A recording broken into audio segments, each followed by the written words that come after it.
तो जैसा कि लास्ट एपिसोड में हमने देखा था कि जियांगान ने डीमन स्लेइंग कॉन्टेस्ट के पहले राउंड को क्लियर करने के लिए कुछ लोगों की डीमन कोर्स को हासिल कर लिया। साथ ही वो एक डीमन किंग को भी खत्म कर देता है, जिसे मारने के बाद जियांगान को ढेर सारी डिमोनिक कोर्स हासिल हो गई। मगर यहाँ पर उसके कई सारे दुश्मन बन चुके थे जो कि इस कॉन्टेस्ट को और भी ज्यादा मुश्किल बना देंगे। साथ ही जियांगान ने पहले राउंड को तो क्लियर कर दिया और अब ये लोग सीधे डिवाइन डीमन बैटलफील्ड की तरफ निकल पड़ते हैं, जहाँ पर इन्हें ढेर सारे ट्रेजर्स हासिल हो सकते थे। अब आगे तो इस एपिसोड की शुरुआत उसी सीन से होती जहाँ पर जियांगान अपने दोस्तों के साथ डिवाइन डीमन बैटलफील्ड की तरफ निकल चुका था। मगर जियान काफी ज्यादा परेशान थी। वो जियांगान से कहने लगी कि वो मास्टर गुई डेथ गॉड माउंटेन से बिलोंग करता है और उसने धमकी दी थी कि इस बैटल ग्राउंड पर वो जरूर से तुम्हारे साथ हिसाब बराबर करेगा। जिस पर जियांगान बताता है कि पॉइजन फायर एबिस में मैंने एक डीमन किंग को खत्म किया था, तो उस वक्त मास्टर गुई ने मुझसे मेरी डिमोनिक कोर्स छीनने की कोशिश की। मैं जानता हूँ वो बंदा काफी ज्यादा स्ट्रॉन्ग है, लेकिन उसका दिमाग इतना शार्प नहीं कि वो मुझे हरा पाए। जिसके बाद ये लोग एक बैरियर के पास पहुंच जाते हैं, जहाँ पर एक एल्डर इनके टोकन्स चेक करने लगे। जिसके बाद उन्होंने थोड़ी देर में इन सभी को बैटल ग्राउंड पर जाने की इजाजत दे दी। यहाँ पर लांग कह रहा था किसी ने रात दिन रात इस बैरियर को गार्ड करते होंगे, यानी कि ये काफी ज्यादा मेहनत वाला काम है और मेरे ख्याल से आपको इसके 2 या 3 हजार मिस्टिकल स्टोन्स मिलते होंगे, लेकिन ये तो बड़ी ही कम सैलरी है। तो क्यों ना आप मेरे साथ एक फायदे का सौदा करो। देखो मैं जानता हूँ कि आपके पास इस डिवाइन डीमन बैटलफील्ड का मैप होगा, तो क्यों ना आप मुझे वो मैप दे दो और बदले में मैं आपको 50,000 मिस्टिकल स्टोन्स दूंगा। ये एक बहुत ही जनरस ऑफर है, तो प्लीज इसे मना मत कीजिए। जो सुनते साथ ही वो एल्डर काफी ज्यादा भड़क गए। वो कह रहे थे लड़के क्या तुम मुझे रिश्वत खिलाना चाहते हो? तो लांगो ने समझाने लगा कि सीनियर ये रिश्वत नहीं बल्कि हम दोनों के लिए एक बेहतरीन सा बिजनेस ऑफर है। चलो मैं 10,000 मिस्टिकल स्टोन्स और ज्यादा बढ़ा देता हूँ। ये रहे आपके 60,000 मिस्टिकल स्टोन्स और बस मुझे अब इतना बता दीजिए कि हमें थंडर मैरो कहाँ मिलेगा। मगर वो एल्डर तो उसके ऑफर को ठुकरा कर वहाँ से रवाना हो गए। जो देख टियानी उसे चिढ़ाते हुए कहने लगी कि मेरी जान हर जगह तुम्हारे रिश्तेदार नहीं हो सकते। इस बंदे ने तो तुम्हें काफी अच्छे से जलील किया। जिस पर लांग जवाब दे रहा था कि मेरे रिश्तेदार इस बुढ़े जैसे बेवकूफ तो बिल्कुल नहीं होंगे। अगर उन्हें इतना बड़ा ऑफर दे तो वो एक मैप क्या बल्कि खुद को ही बेच देंगे। जिसके बाद ये लोग सीधे बैटल ग्राउंड की तरफ निकल पड़े। वही दूसरी तरफ नियान अपने बड़े भाई जिंग चेन से कह रहा था कि भाई आपने बोला था कि बैटलफील्ड में जो भी लोग आएंगे उन्हीं में से एक के पास हमें वो एंशिएंट बीस्ट कोल्ड्रन मिल सकती है, तो क्यों ना हम 1 बाय 1 उन्हें चेक करें। जिस पर जिंगचेन कहने लगा कि हमारी डिवाइन सॉर्सरर ने बताया था कि जिस भी बंदी के पास एंशिएंट हेवनली बीस्ट कोल्ड्रन होगी वो अपने लेवल के बियॉन्ड जाकर पावर्स का यूज कर सकता है, यानी कि वो बंदा कल्टीवेशन के हायर लेवल पर नहीं होगा मगर फिर भी वो ताकतवर बंदे को आसानी से हरा सकता है। जैसे कि जियांगान देखो बंदा कल्टीवेशन में हमसे भी नीचे वाले लेवल पर है मगर फिर भी उसने हमसे ज्यादा डीमन कोर्स कलेक्ट की थी। मुझे तो उसी बंदे पर शक हो रहा। जो सुनते साथ ही नियान तो काफी ज्यादा एक्साइटेड हो जाता है। वो कह रहा था भाई क्यों ना हम उसके साथ फाइट करके उसकी स्किल को चेक करें। इसी दरमियान हम उसकी फायर डीमन सोर्ड पर भी कब्जा कर लेंगे। जिस पर जिंगचेन कहने लगा कि अगर उस बंदे के पास डिवाइन कोल्ड्रन होगी तो हम उसका मुकाबला ही नहीं कर पाएंगे। आमने सामने तो बिल्कुल नहीं, इसलिए हमें यहाँ पर समझदारी से काम लेना होगा। और उतने में उन पर अटैक हो जाता है मगर जिंगचेन ने अपनी फैन का इस्तेमाल करते हुए उसे डिस्ट्रॉय कर दिया। दरअसल डोंगफिंग और साओ जिनशी वहाँ पर पहुंच चुके थे। डोंगफिंग कहने लगा कि तुम दोनों भाई एक नंबर के कमजोर और निकम्मे हो। क्या तुम्हें वाकई ऐसा लगता है कि तुम उस हेवनली बीस्ट कोल्ड्रन के लायक भी हो? जो सुनते साथ ही नियान काफी ज्यादा भड़क गया। अब वो भी डोंगफिंग पर हमला करने वाला था लेकिन जिनचेन ने उसे रोक लिया। वो कह रहा था कि तुम उन लोगों को फॉलो करो, मैं बस थोड़ी देर में तुम्हारे पास पहुंच जाऊंगा। और हाँ गलती से भी उस जियांगान के साथ फाइट मत करना। तो नियान तुरंत ही वहाँ से रवाना हो जाता है। इधर डोंगफिंग कह रहा था कि तुम अपने भाई के मुकाबले थोड़े से समझदार हो, तो चलो अब जल्दी से बता दो कि एंशिएंट बीस्ट कोल्ड्रन किसके पास है। मगर जिंगचेन कहने लगा कि पता नहीं तुम किस कोल्ड्रन का जिक्र कर रहे हो, मैंने तो ये नाम भी पहली बार सुना है। जिस पर डोंगफिंग कहने लगा कि मैं जानता ही था कि तुम अनजान बनने की नौटंकी जरूर करोगे, तो क्यों ना तुम्हें फाइट में हरा कर ही तुमसे इन्फॉर्मेशन हासिल की जाए। और अब यहाँ पर इन दोनों के दरमियान मुकाबला शुरू हो गया। वही दूसरी तरफ जियांगान अपने दोस्तों के साथ बर्फीले इलाके में पहुँच गया था। जियानियो ने तो पहली बार ऐसा स्नो वाला इलाका देखा था, जिससे वो काफी ज्यादा खुश हो गई। सिर्फ उसे यहाँ आकर मजा आने लगा। बाकी के लोग तो ठंड के मारे ही परेशान थे। और तो सबसे ज्यादा हालत खराब हुई थी लांग की। तो जियानो से बताती है कि ये जगह एंशिएंट टाइम्स में गॉड और डीमन की बैटलफील्ड थी, इसीलिए यहाँ का मौसम हमारी दुनिया से हमेशा ही अलग रहता है। वेल, जियांग खान तो टियानियो को एंजॉय करता हुआ देखकर काफी ज्यादा खुश हो गया, मगर उतने में ही जियांग खान पर अटैक हो जाता है, जिसे उसने अपनी ब्रह्मा ब्लेड से काउंटर कर लिया। दरअसल ये हमला किया था नियान ने। उसके बड़े भाई जिंगचेन ने उसे बताया था कि जियांग खान के साथ फाइट मत करना, लेकिन वो डीमन सोर्ड की लालच में आकर जियांग खान के साथ मुकाबला करने पहुंच चुका है। वेल, यहाँ पर जियांग खान ने उसके अटैक को काउंटर कर लिया था, तो नियान ने फटाफट से विंड टोर्नेडो को क्रिएट कर लिया और इसी की आड़ में उसने जियांग खान पर स्नेक अटैक कर दिया। मगर जियांग खान पर ऐसी फालतू की ट्रिक्स काम नहीं करती। उसने तो एक बार फिर से नियान के अटैक को काउंटर कर लिया था। जुदे को बंदा कहने लगा कि तुमने पहले राउंड में फर्स्ट प्लेस हासिल किया था, इसी से साबित होता है कि तुम काफी ज्यादा पावरफुल हो, तो क्यों ना तुम मुझे हरा के दिखाओ। अगर तुम जीत गए तो मैं चुपचाप से यहाँ से चला जाऊंगा, और अगर तुम हार गए तो तुम्हारी फायर डीमन सोर्ड तुम्हें मेरे हवाले करनी पड़ेगी।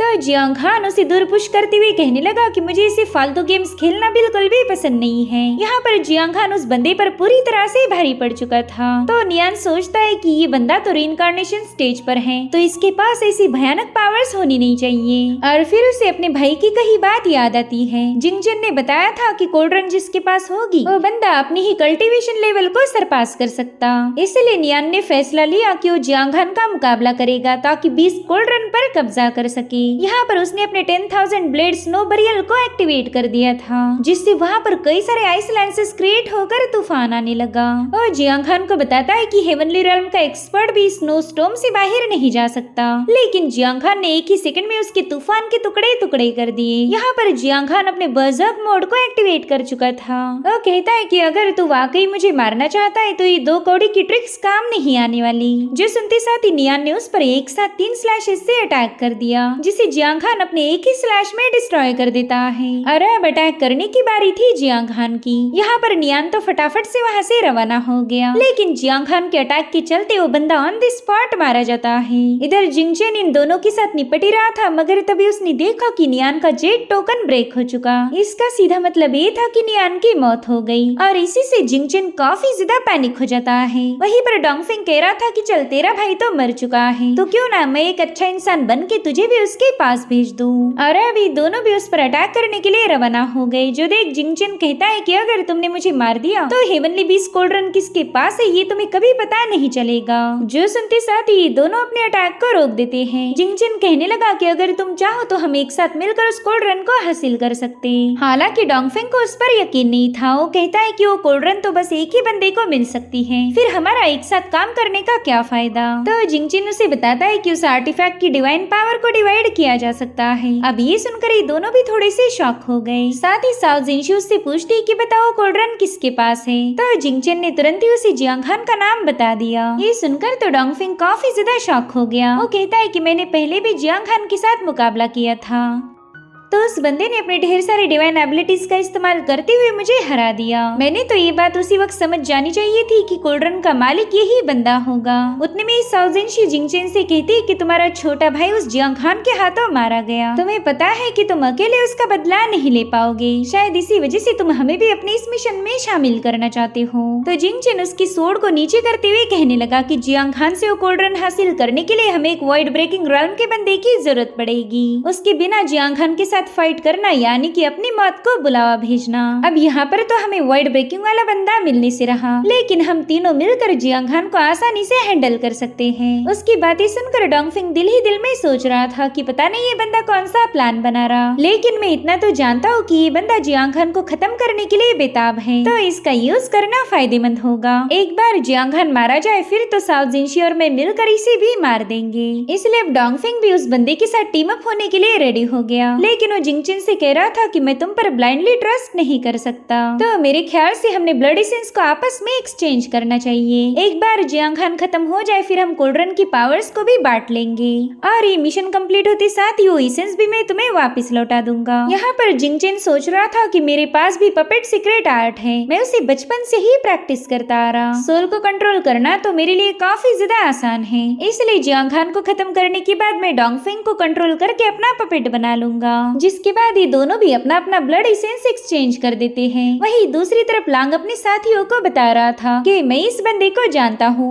ये मोशिए माउंटेन के सेकंड एल्डर का बेटा नियान है। जिंगचेन और ये काफी ज्यादा क्लोज थे, अगर नियान यहाँ पर है तो जिंगचेन भी आसपास होगा, इसलिए जियांग खान ने फटाफट से अपने परसेप्चुअल विजन का इस्तेमाल करते हुए उस पूरे इलाके को चेक किया, मगर वहाँ पर उसे किसी भी कल्टीवेटर का ट्रेस नहीं मिलता। इसलिए जियांग खान नियान की बॉडी को वैनिश करके सीधे थंडर मैरो की तलाश में निकल पड़ा। वेल इन लोगों को कोई आइडिया नहीं थी कि इन्हें थंडर मैरो कहाँ मिलेगी, और उसी फॉरेस्ट को एक्सप्लोर करते हुए वो लोग डिवाइन डीमन बैटलफील्ड के मेन हिस्से पर चले गए, जहाँ पर कई सारी जायंट सोर्ड्स जमीन में धसी हुई थी। हजारों सालों पहले इन्हीं तलवारों का इस्तेमाल करते हुए डीमंस और गॉड्स ने आपस में जंग की थी, और इसी वजह से ये जगह काफी ज्यादा स्पेशल है। साथ ही साथ यहाँ पर उन्हें मिस्टिक आइस फ्लावर्स भी मिल गए थे। तो लांग बताने लगा कि ये फ्लावर्स ब्लूम होने में ही हजारों सालों का वक्त लेते हैं, तो इन्हें रिफाइन करने के बाद ही तुम्हारी कल्टीवेशन को बूस्ट करेगा। साथ ही साथ फायर एट्रीब्यूट की स्पिरिचुअल पावर भी इससे इंक्रीज होगी, यानी कि एक बहुत ही स्पेशल ट्रेजर है। जो सुनकर जियान कह रही थी कि लांग मुझे तुम्हारी बातों पर यकीन नहीं हो रहा, मुझे तो ऐसा लग रहा कि तुम्हें वे ही बातें बना रहे। तो लांग कह रहा था कि भला मैं तुम लोगों से झूठ क्यों बोलूंगा, मेरे ग्रैंडफादर के पास भी ऐसा ही एक फ्लावर है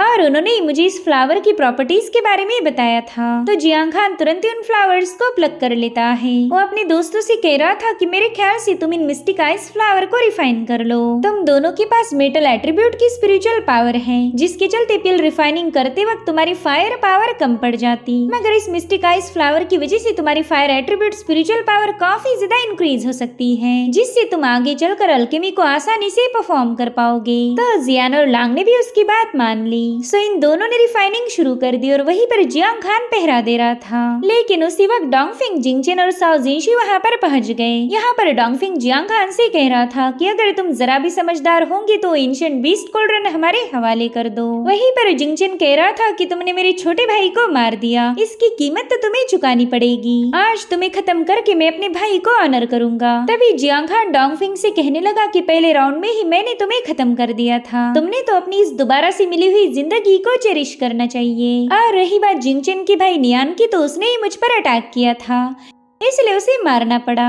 जो सुनकर साओजिनशी कहने लगी कि जियांग खान तो काफी ज्यादा घमंडी है, इसे ये समझ नहीं आ रहा कि अगर हम तीनों अपनी पावर्स को मर्ज कर दे तो हम इसे आसानी से हरा सकते, चाहे फिर इसके पास कितनी ही सारी डिवाइन एबिलिटीज क्यों ना हो, वो भी इसे मौत से बचा नहीं पाएगी। तो डोंगफिंग कहता है साओजिनशी, इस जियांग खान से तो हम दोनों निपट लेंगे, तब तक तुम जाकर उन मिस्टिक फ्लावर्स को हासिल करो। और अब डोंगफिंग ने सीधे जाकर जियांग खान पर अटैक कर दिया, मगर जियांग खान बेंड होते हुए उसे पीछे की तरफ पुश कर देता है। और अब यहाँ पर हान ने भी flame dragon piercing the sky का यूज करते हुए इस पर हमला कर दिया, जिसके चलते डोंगफिंग बुरी तरह से घायल हो जाता है। जो देखते साथ ही जिंगचेन ने वहाँ पर सोल बाइंडिंग फॉर्मेशन को एक्टिवेट कर दिया, जिसमें जियांग खान ट्रैप हो चुका था। जिंगचेन उसे बताता है कि मेरा ये soul binding formation 6th order के डेमोनिक बीस्ट के एसेंस सोल का यूज करके फॉर्ज किया गया था, जिसके चलते तुम्हारे पास अब चाहे कौन सी डिवाइन पावर क्यों ना हो, तुम इसे ब्रेक नहीं कर पाओगे। साथ ही साथ डोंगफिंग कहने लगा कि जियांग खान तेरा खेल तो खत्म हो गया, चल अब जल्दी से वो डिमोनिक बीस्ट कोल्ड्रन हमारे हवाले कर दे।